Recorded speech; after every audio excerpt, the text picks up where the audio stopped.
નમસ્કાર મિત્રો, દેશ અને દુનિયા તેમજ ગુજરાતના મહત્વના સમાચારમાં આપનું સ્વાગત છે। આજના મહત્વના સમાચાર મેળવવા માટે વિડીયોને અંત સુધી જોતા રહો।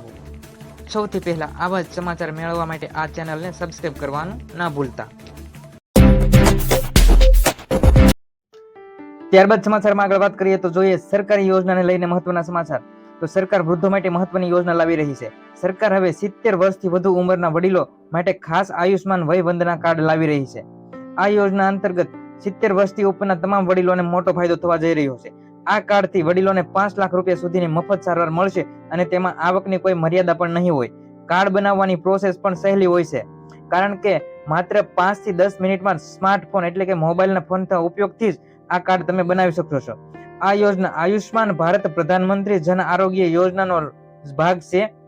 પ્રધાનમંત્રી જન આરોગ્ય યોજના હેઠળ તમને 5 લાખની મફત સારવાર આપવામાં આવશે। વડીલોના સ્વાસ્થ્ય માટે સરકારનું આ મોટું પગલું ગણાવી શકાય છે। ત્યારબાદ મહત્વના સમાચારમાં આગળ વાત કરીએ તો જોઈએ ખેડૂતલક્ષી મહત્વના સમાચાર। તો ડુંગળી પકવતા તમામ ખેડૂતો માટે ખૂબ સારા સમાચાર સામે આવ્યા છે। જામનગર જિલ્લામાં ડુંગળી પકવતા તમામ ખેડૂતો માટે ઉપયોગી સમાચાર સામે આવ્યા છે। જોડાઈ રહો ન્યૂઝ ચેનલ સાથે અને વાત કરીએ તો જામનગર જિલ્લાની અંદર ડુંગળી પકવતા ખેડૂતોને જણાવવામાં આવે છે કે રાજ્ય સરકાર દ્વારા ખેડૂતોને આર્થિક સહાય પૂરી પાડવાના હેતુથી એક મહત્વની યોજના શરૂ કરવામાં આવી છે। જે ખેડૂતોએ રાજ્યની કોઈ પણ એપીએમસીમાં તારીખ 1/4/2025 થી તારીખ 31/5/2000 સુધીના સમયગાળાની વચ્ચે જો ખેતરોમાં ઉત્પાદિત ડુંગળીનું વેચાણ કરેલું હોય તો તેમને આ સહાય મળવાપાત્ર રહેશે। તો મિત્રો આ ખાસ તમે તારીખ યાદ રાખજો, કારણ કે 1/4/2025 થી 31/5/2025 ના સમયગાળા દરમિયાન તમે ડુંગળીનું વેચાણ કરેલું હોય તો જ તમને આ યોજનાનો લાભ મળવાપાત્ર રહેશે અને આ સહાય તમને મળવાપાત્ર રહેશે। આ સમયગાળા દરમિયાન બજારમાં ડુંગળીના ભાવ ગત વર્ષમાં સરખામણીમાં ઓછા મળેલા હોવાથી ખેડૂતોને પ્રતિ ક્વિન્ટલ 200 રૂપિયાની સહાય આપવામાં આવશે। તો મિત્રો મહત્તમ 2500 કિલો એટલે કે 250 ક્વિન્ટલ ડુંગળીના વેચાણ સુધી એટલે કે મહત્તમ રૂપિયા તમને 50,000 સુધીની સહાય મળવાપાત્ર રહેશે। તો મિત્રો 1/4/2025 થી 31/5/2025 ના સમયગાળા દરમિયાન જો તમારી ડુંગળીનું વેચાણ થયું હોય તો તમને આ સહાય મળવાપાત્ર રહેશે। ત્યારબાદ સમાચારમાં આગળ વાત કરીએ તો જોઈએ હવામાનને લઈને મહત્વના સમાચાર। તો હવામાન નિષ્ણાત તેમજ હવામાન નિષ્ણાત આંબાલાલ પટેલે મહત્વની આગાહી કરી છે વરસાદને લઈને। તો જોઈએ આંબાલાલ પટેલની આગાહી અનુસાર 10 થી 13 ઓક્ટોબરની અંદર હવામાનની અંદર પલટો આવી શકે તેવી તેમને આગાહી કરવામાં આવી છે। તો 18 થી 23 ઓક્ટોબર દરમિયાન માવઠા જેવું વાતાવરણ રહેશે તેવું પણ તેમણે આગાહીમાં કહ્યું છે। બંગાળના ઉપસાગરની અંદર નવી સિસ્ટમ સક્રિય થતા ફરી વરસાદનો રાઉન્ડ આવી શકે તેવી તેમણે સંભાવના વ્યક્ત કરી છે। નવેમ્બરમાં દક્ષિણ ભારતની અંદર ભારે વરસાદ પડશે, ઉપરાંત ગુજરાતના હવામાનમાં ખૂબ બદલાવ આવી શકે તેવી શક્યતા છે। ખેડૂતોએ વરસાદને જોતા એવું પૂર્વ તૈયારીઓ રાખવી આંબાલાલ પટેલે એવી સલાહ આપી છે, કારણ કે દિવાળીના સમયગાળા ઉપર જો માવઠું આવી શકે તો ખેડૂતો જે મગફળી વગેરે જેવો પાક લેતા હોય છે તેમાં નુકસાની થઈ શકે છે। તો આંબાલાલ પટેલે 10 થી 13 ઓક્ટોબર તેમજ 18 થી 23 ઓક્ટોબર દરમિયાન માવઠું થશે તેવું તેમણે તેમની આગાહીમાં જણાવ્યું છે। ત્યારબાદ ખાસ મહત્વના સમાચારમાં આગળ વાત કરીએ તો જોઈએ ખેડૂતોને લક્ષી મહત્વના સમાચાર। તો 50% થી વધુ વસ્તી છે જે ખેતી સાથે સંકળાયેલી જોવા મળે છે। જોકે ઘણા ખેડૂતોને ખેતી દ્વારા વધુ કમાણી કરી શકાય તેમ નથી। તેમની આવક વધારવા અને નાણાકીય સહાય પૂરી પાડવા માટે કેન્દ્ર સરકાર એટલે કે ભારત સરકાર દ્વારા પીએમ કિસાન સન્માન નિધિ યોજના ચલાવવામાં આવે છે। તો આ યોજના અંતર્ગત જે ગુજરાતની અંદર તેમજ ભારતની અંદર જે ખેડૂતો છે તેમને વાર્ષિક 6,000 રૂપિયાની સહાય આપવામાં આવે છે। આ યોજના હેઠળ ખેડૂતોને વાર્ષિક 6,000 રૂપિયાની સહાય આપવામાં આવે છે અને આ રકમ સીધી તેમના બેંક ખાતામાં જમા કરી દેવામાં આવે છે। 2000ના 3 હપ્તા સ્વરૂપે એટલે કે દર 4 મહિને 2000 રૂપિયાનો હપ્તો ખેડૂતોના ખાતામાં જમા કરવામાં આવે છે। અત્યાર સુધીમાં ખેડૂતોને 20 હપ્તા મળ્યા છે। આ યોજના ચાલુ થઈ ત્યારથી અત્યાર સુધીની અંદર ખેડૂતોને 20 હપ્તા મળ્યા છે અને હવે બધાનું ધ્યાન 21મા હપ્તા પર છે। તો ચાલો તમને જણાવી દઈએ કે આ વખતે પૈસા ક્યારે આવી શકે છે ખેડૂતોના ખાતામાં અને 21મો હપ્તો ક્યારે જાહેર કરી દેવામાં આવશે અને ક્યારે ખેડૂતોના ખાતામાં આવશે। તો પીએમ કિસાન યોજનાના નિયમ અનુસાર દરેક હપ્તો લગભગ 4 મહિનાના અંતરે જારી કરી દેવામાં આવે છે। તે મુજબ 20 હપ્તા પછી 21મો હપ્તો નવેમ્બરમાં જારી થવો જોઈએ। જોકે મીડિયા અહેવાલો પણ સૂચવે છે કે આ હપ્તો દિવાળીના પહેલા જ એટલે કે દિવાળીની આસપાસ અથવા તો વધુમાં તો દિવાળી પહેલા પણ આવી શકે છે। ત્યારબાદ સમાચારમાં આગળ વાત કરીએ તો જોઈએ ખેડૂત લક્ષી મહત્વના સમાચાર। કપાસની ખેતી સાથે સંકળાયેલા તમામ ખેડૂત મિત્રો માટે ખૂબ સારા સમાચાર સામે આવ્યા છે. તો જોઈએ કપાસના ખેડૂતોની જે ખેતી કરતા હોય છે તેવા ખેડૂતો માટે કપાસના પાકની આગમનની તૈયારી સાથે ખરીદીની રૂપરેખાઓ મંડળાઈ રહી છે. તો 1 ઓક્ટોબરથી ઉત્તર પ્રદેશની અંદર તેમજ ઉત્તર પ્રદેશ, પંજાબ, હરિયાણા, રાજસ્થાનની અંદર 1 ઓક્ટોબરથી કપાસની ખરીદી ચાલુ કરી દેવામાં આવશે. 15 ઓક્ટોબરથી મધ્યપ્રદેશ, ગુજરાત, મહારાષ્ટ્ર, મધ્યપ્રદેશ, ઓડિશા અને 21 ઓક્ટોબરથી દક્ષિણ પ્રદેશ, તેલંગાણા, આંધ્રપ્રદેશ, કર્ણાટક તેમજ તમિલનાડુમાં કપાસની ખરીદીની ઝુંબેશ શરૂ કરી દેવામાં આવશે. સરકારે 11 રાજ્યોની અંદર વિક્રમી 550 કપાસ ખરીદી કેન્દ્રો શરૂ કરી દેવા આદેશ કર્યો છે અને 11 રાજ્યોની અંદર વિક્રમી 550 કેન્દ્રો ચાલુ કરી દેવામાં આવશે, જે અત્યાર સુધીના સૌથી વધુ કેન્દ્રો જાહેર થયા છે. ભારતની અંદર કપાસ ઉત્પાદન પ્રદેશોમાં આ કેન્દ્રો સ્થાપિત કરવામાં આવશે, જેથી ખેડૂતોને તેમના ઉત્પાદનના વેચાણમાં પડતી મુશ્કેલીઓ ઓછી થઈ શકે છે. તો મિત્રો, વિગતવાર માહિતી આપીએ તો ભારતની અંદર જેવા વિસ્તારમાં કપાસની વાવેતર વધુ થાય છે તેવા વિસ્તારની અંદર કપાસના કેન્દ્રો જાહેર કરી દેવામાં આવશે અને તેવા વિસ્તારની અંદર કપાસના કેન્દ્રો ઊભા કરવામાં આવશે. ત્યારબાદ વિગતવાર વાત કરીએ તો કપાસના પાકમાં આગમનની તૈયારી સાથે ખરીદીની સંખ્યાકિત રેખાઓ જાહેર કરવામાં આવશે. એટલે કે 1 ઓક્ટોબરથી ઉત્તર પ્રદેશ તેમજ પંજાબ, હરિયાણા, રાજસ્થાન વગેરે રાજ્યોમાં કપાસની ખરીદી ચાલુ કરી દેવામાં આવશે. 15 ઓક્ટોબરથી મધ્યપ્રદેશ, ગુજરાત, મહારાષ્ટ્ર, મધ્યપ્રદેશ, ઓડિશા અને 21 ઓક્ટોબરથી દક્ષિણ પ્રદેશ, તેલંગાણા, આંધ્રપ્રદેશ, કર્ણાટક તેમજ તમિલનાડુમાં કપાસની ખરીદી ચાલુ કરી દેવામાં આવશે. ત્યારબાદ સરકારી યોજના વિશેની માહિતીમાં આગળ વાત કરીએ તો સંત સુરદાસ યોજના વિશેની સંપૂર્ણપણેની માહિતી આપણે આ વિડીયોમાં જોઈશું. તો જોડાઈ રહો ચેનલ સાથે.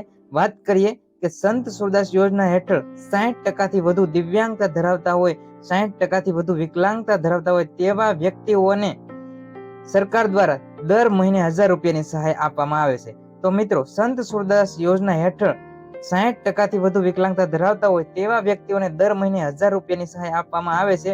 તો આ યોજનાની શરૂઆત ક્યારથી થઈ, આ યોજના કેવા વ્યક્તિઓને આપવામાં આવે છે અને તેના માટે ક્યાં અરજી કરવી, તો સંપૂર્ણ A to Z 1 થી 0 સુધીની તમામ માહિતી આપણે આ વિડીયોમાં જોઈએ. તો મિત્રો, સર્વપ્રથમ શરૂઆત કરીએ કે આ યોજનાની શરૂઆત ક્યારથી થઈ. તો સામાજિક ન્યાય અને અધિકારીતા વિભાગ ગાંધીનગરના ઠરાવ ક્રમાંક મુજબ આ જે વિડીયોમાં તમને દેખાડવામાં આવે છે તેમાં ઠરાવ આપેલો છે. તો તારીખ પણ રજૂ કરવામાં આવી છે, તેમાં 22/9/2000 દરમિયાન આ ઠરાવ એટલે કે દિવ્યાંગતા ધરાવતી વ્યક્તિઓને આર્થિક સહાય આપવા માટેના હેતુથી સુરદાસ યોજના અમલમાં મૂકવામાં આવી હતી. આ યોજનાની શરૂઆત ક્યારથી થઈ, તો તીવ્ર દિવ્યાંગતા ધરાવતી વ્યક્તિઓને સર્વાંગી વિકાસ થાય તેમજ તેઓને નાણાકીય સહાય પૂરી પાડી તેમનું સામાજિક પુનઃ સ્થાપના થાય તે હેતુથી સંત સુરદાસ યોજના અમલમાં મૂકવામાં આવી છે.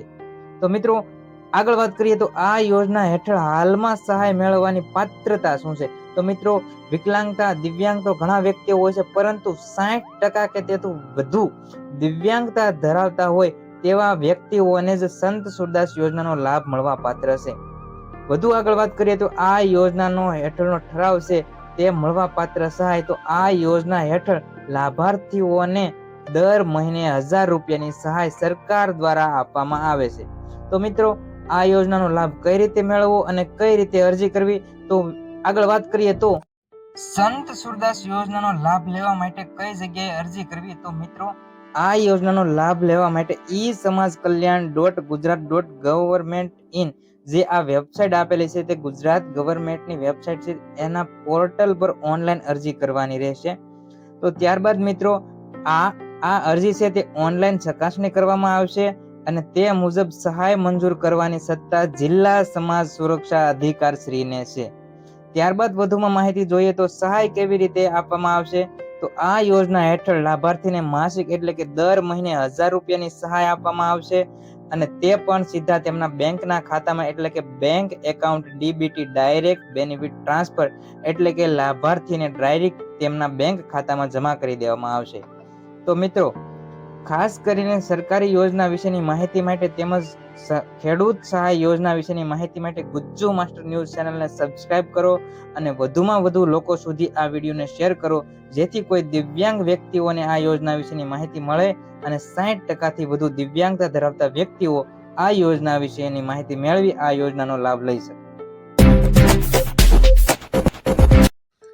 સમાચારમાં આગળ વિગતવાર વાત કરીએ તો જોઈએ ગુજરાત સરકારના મોટા તાઇફાઓ અને ભ્રષ્ટાચારના મોટા અંશો. છૂટાયા પછી કરેલી કામગીરી અને ગ્રાઉન્ડ હિસાબ કિતાબનો રિપોર્ટ હવે સરકાર માંગી રહી છે. કારણ કે ગુજરાત રાજ્યની અંદર એટલો બધો ભ્રષ્ટાચાર વધી ગયો છે કે રોડ રસ્તા અને ખરાબો પણ એટલો બધો વધી ગયો છે કે જેની ફરિયાદો અને જેના મોટા આંદોલનો સરકાર સુધી પહોંચી રહ્યા છે. તો તે અંતર્ગત મુખ્યમંત્રી ભૂપેન્દ્રભાઈ પટેલ હવે દરરોજ તમામ સરકારી વિભાગોના ઉચ્ચ અધિકારીઓ સાથે વિડીયો કોન્ફરન્સ યોજી તમામ વિગતવાર માહિતી એકઠી કરશે. છૂટાયા પછી કરેલી કામગીરી અને ગ્રાઉન્ડ હિસાબ કિતાબ માંગ્યો છે. ગ્રાન્ટ નહીં વાપરવા બદલ ખુલાસા પણ પૂછશે. ચોમાસાની એન્ટ્રી થયા બાદ રોડ રસ્તાની સહિતની તમામ સમસ્યાઓ માટે રાજ્યભરમાં એટલી બધી ફરિયાદો આવી છે કે મંત્રીમંડળ પણ ડોલવા લાગ્યું છે અને સરકાર સુધી આ મુદ્દો પણ ખૂબ સ્પષ્ટપણે પહોંચી ચૂક્યો છે. તો મુખ્યમંત્રી ભૂપેન્દ્રભાઈ પટેલ દરરોજ તમામ સરકારી વિભાગોના ઉચ્ચ અધિકારીઓ સાથે વિવિધ વિડીયો કોન્ફરન્સ દ્વારા માહિતી એકઠી કરશે અને કોન્ફરન્સ યોજી રોજે રોજના કામની વિગત મેળવી તેવી સૂચના પણ આપવામાં આવી છે. તો તમામ મંત્રીઓને પણ હવે છૂટાયા પછીની જે કામગીરી કરે તેની માહિતી સરકારને આપવી પડશે. ત્યારબાદ સમાચારમાં આગળ વાત કરીએ તો ગુજરાતની અંદર ગ્રામ પંચાયતના કામો હોય નાગરિકોના કે તાલુકા પંચાયતના કામો હોય, જિલ્લા સેવા સદન અધિકારીઓ ક્ષેત્રના કામો હોય કે કોર્ટ કચેરીના ધક્કા હોય કે નગરપાલિકાના ધક્કા હોય, તો સામાન્ય નાગરિકોને એટલા બધા ધક્કા અને એટલા બધા કામો આપવામાં આવે છે કે તેઓ ધક્કા ખાઈને પણ કંટાળી જાય છે. તો મુખ્યમંત્રી ભૂપેન્દ્રભાઈ પટેલે ગઈકાલે કહ્યું કે હવે ગુજરાતના નાગરિકોના કામ નહીં અટકે અને આ કામો કરવા માટે ગુજરાતની અંદર 32 સિટી સિવિલ સેન્ટર્સ ઊભા કરવામાં આવશે. એટલે કે મિત્રો હવે તમારે જે કોર્ટ કચેરીના કે નગર છે તે સામાન્ય રીતે ગુજરાતની અંદર એવા 32 સેન્ટરો ઊભા કરવામાં આવશે, તે જગ્યાએ પણ કરી દેવામાં આવશે. ખાસ કરીને ગુજરાતની અંદર જે વસતા લોકો છે એમને નગરપાલિકાના કામો કરવા પડતા હોય છે અને આ નગરપાલિકાના કામો કરવા માટે વન સ્ટોપ શોપ એટલે કે સિટી સિવિલ સેન્ટરો ઊભા કરવામાં આવશે, જેમના થકી નાગરિકો જેમને મોટો ફાયદો થશે અને ઓનલાઈન દરેક કામો તમે સિટી સિવિલ સેન્ટર ઉપર પણ ઉપલબ્ધ કરી શકશો. એટલે કે મિત્રો હવે તમારે કોર્ટ કચેરી કે નગરપાલિકાના ધક્કા ખૂબ ઓછા થઈ જશે, કારણ કે ગુજરાતની અંદર એવા 32 સિવિલ સેન્ટર ઊભા કરવામાં આવશે જ્યાં તમારે ઓનલાઈન કામો મોટા ભાગના કરી આપવામાં આવશે. ત્યારબાદ જીએસટીને લઈને જોઈએ મહત્વના સમાચાર. તો દરેક નાગરિકો માટે ખૂબ ઉપયોગી સમાચાર સામે આવ્યા છે. દેશભરની અંદર જીએસટી પર જે દરો લાગુ કરવામાં આવ્યા હતા ખૂબ મોટો ઘટાડો કરી દેવામાં આવ્યો છે. તો કેટલાક ઉદ્યોગપતિઓ અને કેટલાક દુકાનદારો છે જીએસટીના દરોમાં ઘટાડો કરતા નથી. તો તેના માટે સરકારે છે જે હેલ્પલાઇન નંબર જાહેર કર્યો છે અને વોટ્સઅપ નંબર પણ જાહેર કર્યો છે. મિત્રો સમગ્ર સમાચાર જાણીએ વિગતવાર વાત કરીએ તો જીએસટી ની અંદર સરકારે મોટો ફેરફાર કર્યો છે. પ્રાથમિક જરૂરિયાતો જેવી કે દૂધ હોય તેમજ અમુક ઇલેક્ટ્રિક વસ્તુઓ જેની અંદર જીએસટીમાં ઘટાડો કરવામાં આવ્યો છે, જેથી કરીને તે વસ્તુ સસ્તી થઈ છે. તો તેની સામે 40% વધુ જીએસટી વધારી દેવામાં આવી છે. જેવી કે તમાકુ, દારૂ જેવા વ્યસની પદાર્થો છે, ઝેરી પદાર્થો છે, તેની અંદર જીએસટીનો 40% પણ વધારે કરી દેવામાં આવી છે, જેથી તમાકુની ઉપયોગમાં આવતી વસ્તુઓ મોંઘી થઈ છે. તો મિત્રો દેશભરમાં નવા જીએસટી દરો લાગુ થયા છે. રેફ્રિજરેટર અને ટીવી જેવા ઇલેક્ટ્રોનિક સામાનો સસ્તા થયા છે. તો કેટલાક લોકો હજુ પણ જૂના ભાવે સામાન વેચી રહ્યા છે. એટલે કે મિત્રો જીએસટીની અંદર ઘટાડો કરવામાં આવ્યો છે, તેમ છતાં પણ કેટલાક દુકાનદારો છે હજુ પણ તે પોતાની ઇલેક્ટ્રોનિક જેવી વસ્તુઓ છે તેની અંદર જીએસટીમાં ઘટાડો કરતા નથી. પેલો જે મોંઘા કિંમતે ભાવ વેચતા હતા તે જ ભાવે સામાન વેચી રહ્યા છે. તો તે માટે સરકારે ફરિયાદ માટે એક વોટ્સઅપ નંબર પણ જાહેર કર્યો છે. સ્ક્રીન ઉપર તમને જે દેખાઈ રહ્યો છે તે વોટ્સઅપ નંબર પર તમે મેસેજ કરી સરકારને ફરિયાદ નોંધાવી શકો છો અને વૈકલ્પિક રીતે તમારી ફરિયાદ નોંધાવવા માટે 1915 નંબર પણ જાહેર કરી દેવામાં આવ્યો છે અને આ 1915 પર તમે ફોન કરી પણ તમે ફરિયાદ નોંધાવી શકો છો. કોઈ પણ દુકાનદાર તમારા પર જીએસટીનો જે જૂનો લે છે ભાવ જીએસટીમાં ઘટાડો થયો છે તો વસ્તુ તમને સસ્તી મળવી જોઈએ. જો તમને વસ્તુ સસ્તી નથી મળતી તો તમે 1915 પર કોલ કરી ફરિયાદ નોંધાવી શકો છો. શરૂઆત કરીએ મહત્વના સમાચાર વિશે. તો નવરાત્રી જેવા તહેવાર ઉપર મહિલાઓને સરકાર તરફથી મહત્વની ભેટ મળી છે. તો જાણીએ વિગતવાર માહિતી. તો જીએસટી ઘટાડા સાથે સરકારે મહિલાઓને એક મહત્વપૂર્ણ ભેટ આપી છે. સરકારે 2.5 મિલિયન પ્રધાનમંત્રી ઉજ્જવલ ગેસ કનેક્શનની જોગવાઈની જાહેરાત કરી છે. હાલમાં દેશમાં 10.35 મિલિયન સક્રિય ઉજ્જવલા રસોઈ ગેસ કનેક્શન છે. પેટ્રોલિયમ મંત્રી હરદીપસિંહ પુરીએ જણાવ્યું હતું કે સરકાર દરેક નવા ગેસ કનેક્શન પર 2050 ખર્ચ કરશે. એટલે મિત્રો કે આજે નવા જે જીએસટીના નિયમો લાગુ થયા છે તેની અંદર સરકારે એવી જાહેરાત કરી છે કે આજે નવરાત્રી છે તેવા તહેવારો ઉપર જાહેરાત કરી છે કે જેથી જે ગેસ કનેક્શન છે તે થોડા અંતરે સસ્તું થવા જઈ રહ્યું છે. આ યોજના હેઠળ લાભાર્થીઓને ગેસ સ્ટવ અને રેગ્યુલેટર સાથે ફક્ત એલપીજી સિલિન્ડર પણ મળી રહેશે. તો મિત્રો નવરાત્રીના તહેવારો ઉપર તમામ મહિલાઓને માટે થોડોક ફાયદો જણાઈ રહ્યો છે કેમ કે જાહેરાત કરવામાં આવી છે જેના અનુસંધાને થોડો લાભ થશે. ત્યારબાદ સમાચારમાં આગળ વાત કરીએ તો જોઈએ મહિલાઓની સશક્તિકરણ એટલે કે મહિલાઓના વિકાસ માટે સરકાર નવી યોજનાઓ લાવતી હોય છે. તો તે અંતર્ગત વિગતવાર એક નવી યોજના વિશે વાત કરીએ. મહિલા રોજગાર યોજના, જેના વિશે આજના વિડીયોમાં માહિતી જોઈએ. તો મહિલાઓને આર્થિક રીતે સશક્ત બનાવવા અને તેમને આત્મનિર્ભર બનાવવા માટે એક મહત્વકાંક્ષી પહેલ કરવામાં આવી છે. તો મિત્રો મહિલાઓના વિકાસ માટે મહિલાઓ પોતાના ઘરનું તેમજ પોતાનું ભરણ પોષણ સ્વનિર્ભર રીતે કરી શકે તે માટે મુખ્યમંત્રી મહિલા રોજગાર યોજના ચલાવવામાં આવે છે. અને તે યોજના વિશેની વિગતવાર માહિતી જોઈએ તો મહિલા સ્વરોજગારી માટે સક્ષમ બનાવવા માટે દરેક પરિવારમાંથી એક મહિલાને 10,000 રૂપિયાની નાણાકીય સહાય પૂરી પાડવામાં આવશે. આ યોજના 26 સપ્ટેમ્બર શુક્રવારના રોજ નિયમ અનુસાર શરૂ થવાની છે. પ્રધાનમંત્રી નરેન્દ્ર મોદી આ કાર્યક્રમમાં ઓનલાઈન જોડાશે. મિત્રો 26 સપ્ટેમ્બરના રોજ આજે મહત્વની યોજના છે જે લાગુ થવા જઈ રહી છે. મુખ્યમંત્રી મહિલા રોજગાર યોજના હેઠળ જે આમાં જે સશક્તિકરણ માટે મહિલાઓ જોડાવા માંગતી હોય તેમને 10,000 રૂપિયાની સહાય મળવાપાત્ર રહેશે.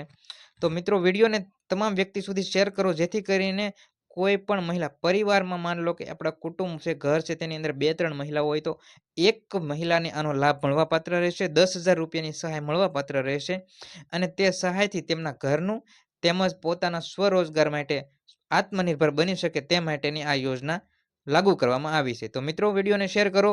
10,000 રૂપિયાની સહાય મળવાપાત્ર રહેશે અને 26 સપ્ટેમ્બરના રોજ આ યોજના લાગુ થવા જઈ રહી છે. ત્યારબાદ સમાચારમાં આગળ વાત કરીએ તો ગુજરાત સરકારની અંદર સુરક્ષાને લઈ મોટા શહેરોમાં મોટા પ્રશ્નોનો સમાવેશ થાય છે. તો સુરક્ષાને લઈ એક જાહેરાત કરવામાં આવી છે. રાજ્ય સરકાર વિશ્વાસ પ્રોજેક્ટ ફેઝ 2 અંતર્ગત વધુ 10,500 કેમેરા લગાવશે.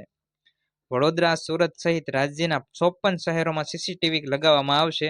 રાજ્યમાં એન્ટ્રી તેમજ એક્ઝિટના 80 પોઈન્ટનો પણ સમાવેશ કરવા દેવામાં આવ્યો છે. રાજ્યની અંદર 2,000 જેટલા કનેક્શન લગાવવામાં આવશે.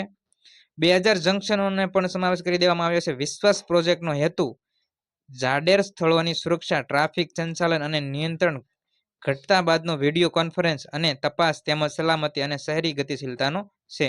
તો મિત્રો રાજ્યની અંદર 80 પોઈન્ટ એવા લગાવવામાં આવશે જ્યાં 54 શહેરોની અંદર સીસીટીવી કેમેરા લગાવવામાં આવશે. 10,000 થી પણ વધુ કેમેરા લગાવવામાં આવશે જેથી સુરક્ષાનો સમાવેશ કરી શકાય.